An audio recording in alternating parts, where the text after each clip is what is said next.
You mad?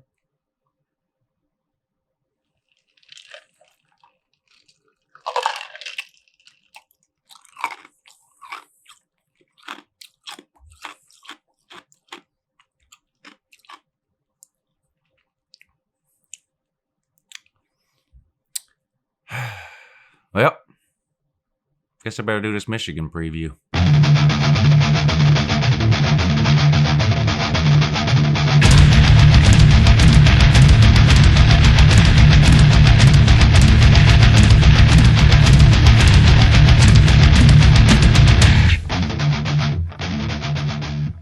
Hey, good morning, and that's Uncle Lou here. Yeah, that's right. It's me, Uncle Lou, live for you on YouTube today. Thanks for watching. I really appreciate it. Up today, a schedule preview for the Michigan Wolverines. We're going to take a look at their 2020 football schedule and see how it plays out. We'll compare it to the 2019 schedule just to try to figure out, is the schedule itself harder, easier, compare the non-con schedule from last year to this year, the road games, that kind of thing. This isn't really a prediction video where I try to figure out what the record will be or anything like this. Purely just taking an early look at Michigan's schedule. I've done this for a whole series of teams. I'll put a playlist up here somewhere. Click on that playlist. It'll take you to the entire list of teams that I've covered so far, and I've got a long list here of teams still left to do. I'm going to take my time with these, string it out over the next couple of weeks or so, and sprinkle in some different videos here and there, non-schedule previews, right, to sort of keep it interesting. But Michigan is up today. Subscribe to this channel if you're not already. I post college football videos almost every single day of the year, and sometimes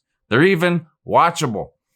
Sometimes they're not. That determination is always left up to you, the viewer. Let me know down in the comments section below. What do you think about Michigan's schedule this year? Let's get to it. All right, real quick, we'll take a look at their 2019 schedule so we know what we're comparing it to when we look at 2020. So come on in, buddy. Come on. There you go. All right, 2020 schedule. Or not 2019. What are you doing? I don't know. It was a slip of the tongue. It happens. We'll edit that out. I'll leave it in. The 2019 schedule, here you go. All right, 2019, what did Michigan do?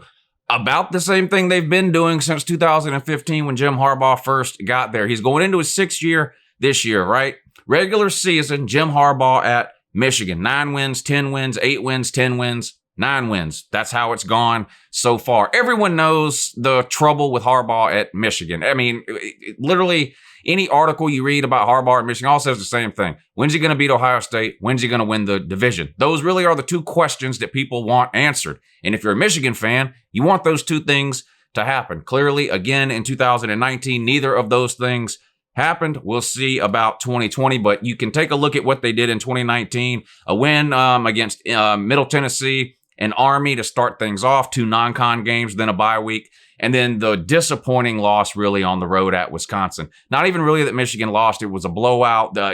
People went into that season, 2019, sort of looking for a reason to write Michigan off, and Michigan gave them that reason fairly early here on the road at Wisconsin, losing 35-14. You rebounded over Rutgers, and then a good win against a pretty good Iowa team, 10-3. Why does it seem like every Iowa game ends 10-3, 17-13, something like that? Seems like it does. Win on the road at Illinois, and then a loss on the road at Penn State. But to be honest, that was one of the best games Michigan played all year. Penn State was a really good team last year, in my opinion. 1 year ahead of schedule as far as I'm concerned. I thought 2020 would be when Penn State put together a pretty good year, but they were pretty good last year. On the road to lose there at night, 28-21, not a terrible loss. I know it's a loss. You're Michigan. You want to win those games. I get that, but you actually played a pretty good game there. But then you got blown out by Notre Dame 45-14, and that was it. Anybody that still had a prayer or was trying to hang on to any hopes Michigan had of anything meaningful last season was out the window there. Beat Maryland, another bye week. Did beat your in-state rival. And I think that was a big win. If you look at sort of the repercussions from that win, D'Antonio's out of a job. Now, whether that was the reason why, or you believe that he retired or stepped down or quit, or whether he was told to leave or step down or fired or quit, to me, the D'Antonio situation at Michigan State this past season is a lot like the Mark Richt situation at Miami the season before. Don't know that we'll ever really know the whole story there, but the point is, you beat the bejesus out of him, and he's now out of a job. Then you won at Indiana, and then, of course, the Ohio State game, you just got blown out, 56-27, and herein really lies the problem for Michigan, Jim Harbaugh, and Michigan fans, right? 56-27 loss to Ohio State last year. And the year before, you lost 62-39. The year before that, you lost 31-20. The year before that, you lost 30-27 in double overtime. That was that was definitely your best chance you've had since you had Harbaugh of getting over the Ohio State hump. Harbaugh's first year, 2015, blown out 42-13. So Harbaugh, 5 games against Ohio State, 5 losses. Only one was within single digits. That was the double overtime loss, 30-27. Every other game has been by 11 points or more, and 3 of the 5 have been complete blowouts. Unacceptable, clearly, for Michigan and Michigan fans. Now, Ohio State's been a really good team during that 5-year stretch. It's not really embarrassing or anything like that to lose to Ohio State in any one of these given years. They were pretty good teams in all of those years. But you shouldn't lose to Ohio State 5 years in a row. You would think Michigan would have a good enough team one of those 5 years to beat Ohio State. In fact, I think, is this the only time Michigan has lost 5 in a row to Ohio State? That I think I remember reading that last year, or any coach has lost 5 in a row to Ohio State. So I mentioned the Michigan State game earlier and how important that was. That might have been the game that saved Harbaugh's job, to be honest. He had trouble beating Michigan State there for a while. He's gotten over that hump with the big win last year, 44-10 again.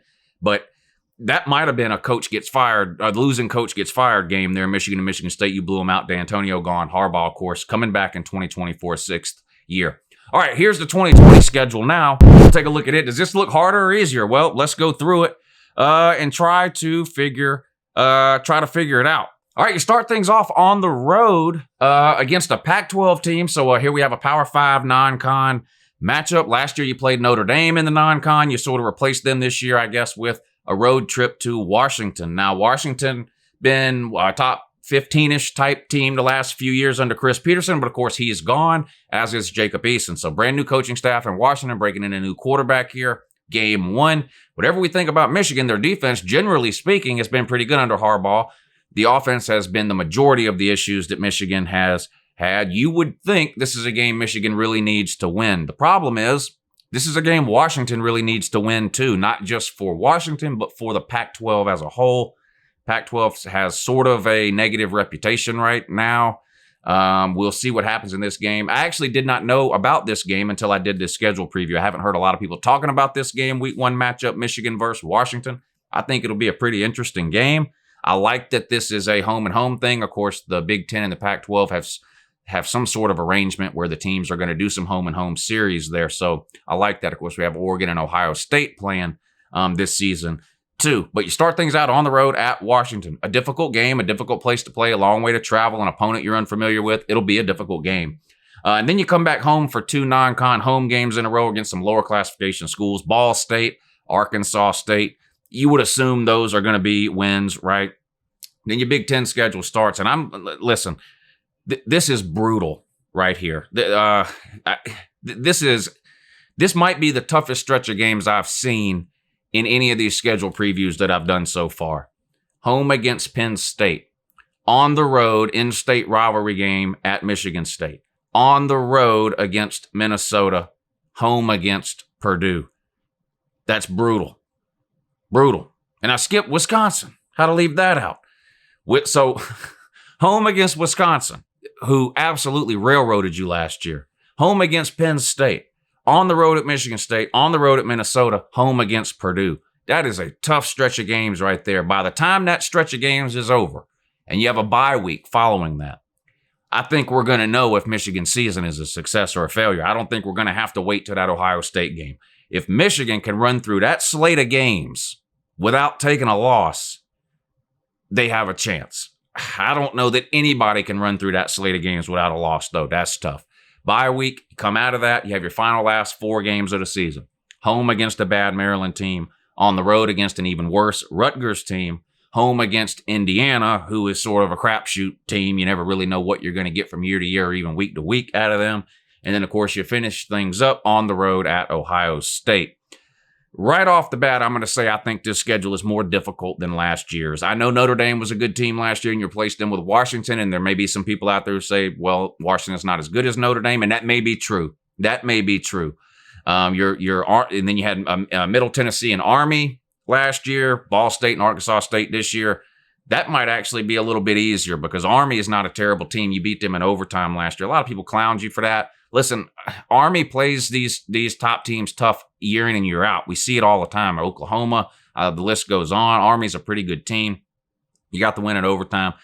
So that may be easier this season, Ball State and Arkansas State. But this next stretch, I mean, Wisconsin, Penn State, Michigan State, Minnesota, Purdue, all in a row, 2 of them on the road. What was your toughest stretch of games last year? I mean, last year you played at Wisconsin, but then after that you had a home game against Rutgers. There's nothing that difficult about that. You had a tough game at home against Iowa, but you followed that up with a trip to Illinois, a terrible team. You played on the road at Penn State and then home against Notre Dame. Now, that's 2 really tough games. You went 1-1, but that's 2 games. After the Notre Dame game, you traveled to Maryland and then had a bye week. So that was 2 tough games, but nothing like this 5 or 6 game stretch you have in the middle of this season, right? And then you ended things last year, home against Michigan State, who wasn't any good, on the road at Indiana, and home against Ohio State. Yeah, Ohio State's a brutal opponent, a tough game every single year, but that's not a very difficult 3-game stretch. You look at this stretch of games in the middle of Wisconsin season, or the middle of Michigan season for 2020, that is absolutely brutal.